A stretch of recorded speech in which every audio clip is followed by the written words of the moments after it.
There are many signs in our country right now of the growing authoritarianism. We see the Trump regime ignoring the law, ignoring checks and balances, completely skirting the will of the American people. But today I want to talk about something the Trump regime is doing that may go unnoticed in the face of all of the horrors, but that still has a huge impact, even though it is flying below the radar.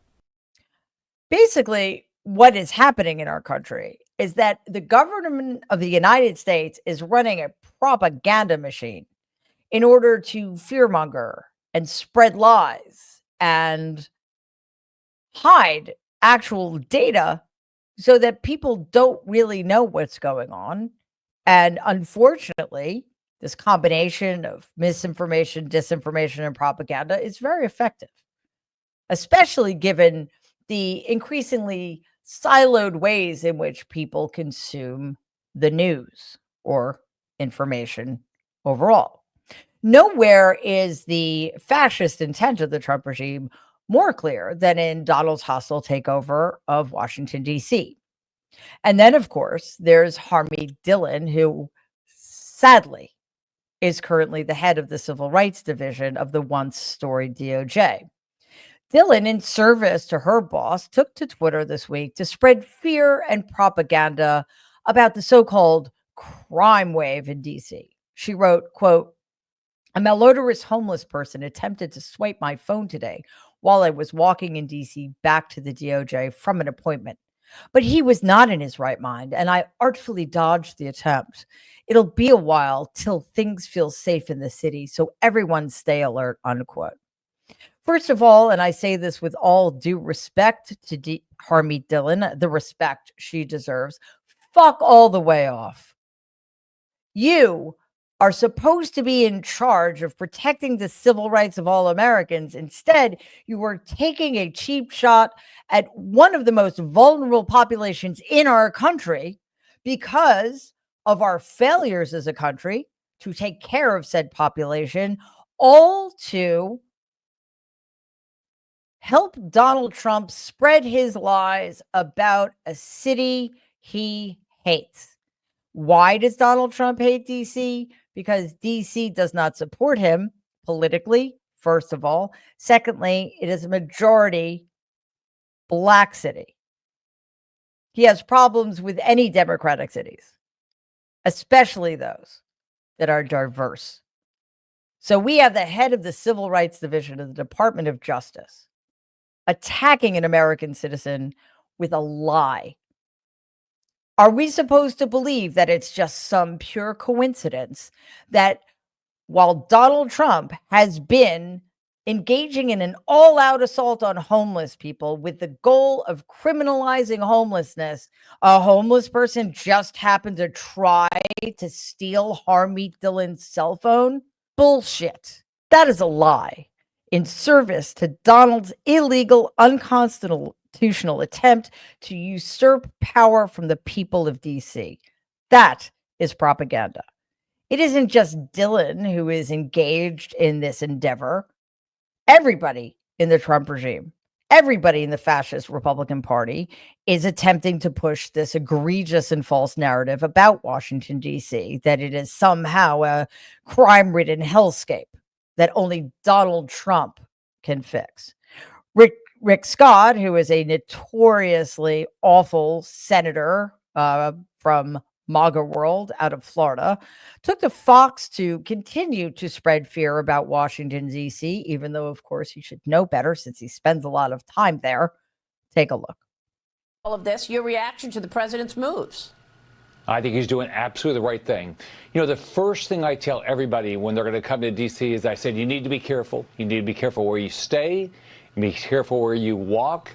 Depending on what street you're on, you shouldn't be out over after dark. You got to be very careful up here. So I'm very appreciative of what the president's doing. I'm part of a bill that Mike Lee's leading. Actually, take home rule back and give it back to Congress, where we should be the ones responsible for the safety. But the president's doing the right thing. I applaud him for what he's doing. Short version, these fascist Republicans will do absolutely nothing to stop Donald's illegal and unconstitutional power grab. I'd say that Scott should be focusing on his own state instead of attempting to spread propaganda about DC, but he doesn't care about the people of Florida any more than he cares about the people of DC. Republican Senator Markwayne Mullin from Oklahoma also went on Fox to share his completely falsified fears about DC. Take a look.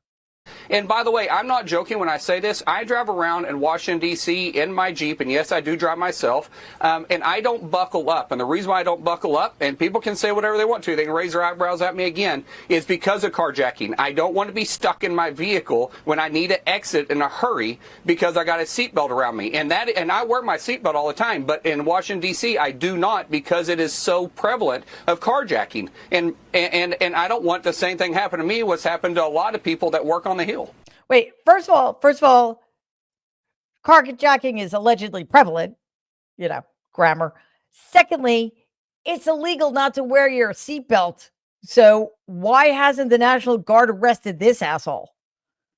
Secretary of Homeland Security Kristi Noem and ICE Director Tom Homan have also shared statements that they're terrified of DC, and the American public are just grateful beyond expression that Donald, a one-man crime wave, is eradicating crime. Every single member of this fascist Republican Party and its allies have the same message, despite the fact that it is based on nothing but lies. Here's the lesson, though. Republicans get it. They know how to message. They know how to stay on message. They know, as Donald does instinctively, that the best way to sway people, to change minds, is to repeat the same thing over and over and over again and add some fear and ramp up the rage. That is pretty much the only thing Donald and the Republican Party is good at. Supporting that premise, this month, the American Immigration Council released a new report about how Donald and the Trump regime use optics and consistent messaging in order to change the public narrative in their favor. The report said, quote, "The administration can't make all immigrants into rapists and murderers. These aren't the sort of criminals that government ads and TikTok videos want you to think about, of course. That's where the optics come in. The insistence on treating immigrants as a threat and meeting them with aggression and violence accordingly, from smashing someone's car window to pull them from their car to posting videos of Venezuelan men getting their heads forcibly shaved in Seco. The administration has dealt with immigrants as if they pose an imminent threat to the safety of officers, communities, and the nation," unquote. Yes, that is exactly how it's done. You find the solution and then you create the problem to fit it. Donald Trump wants us to believe that DC is a hideous hellhole. Donald wants us to believe that all immigrants are such awful criminals that they must be treated like animals. But we know better. We know better. We know that time and time again throughout history, this is what authoritarian leaders and their regimes have done. And we know it is them against whom we must fight with everything we've got. Please take a second and like and share this video. It'd be awesome if you could subscribe to the channel. If you're listening to us in podcast form, please follow us and give the show a 5-star rating because it really does help other people find our content. Thanks.